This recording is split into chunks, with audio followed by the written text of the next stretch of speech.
اعوذ باللہ من الشیطان الرجیم بسم اللہ الرحمن الرحیم۔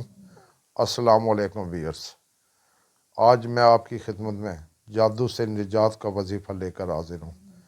یہ وظیفہ جمعۃ المبارک کے دن کا وظیفہ ہے۔ جمعہ کو فجر کی نماز کے بعد گھر کے چاروں کونوں میں ہر کونے میں کھڑے ہو کر یہ آیت مبارکہ 41 مرتبہ اول و آخر درود شریف 7 مرتبہ پڑھ کر گھر کے چاروں کونوں میں پھونک دیں۔ انشاءاللہ تعالی ہر قسم کی بندش، جادو، سحر و عصیب سے نجات ملے گی۔ ہر جمعہ کو یہ عمل کرتے رہیں۔ وہ آیت مبارکہ یہ ہیں: إنهم يكيدون كيدا وأكيد كيدا فمهل الكافرين أمهلهم رويدا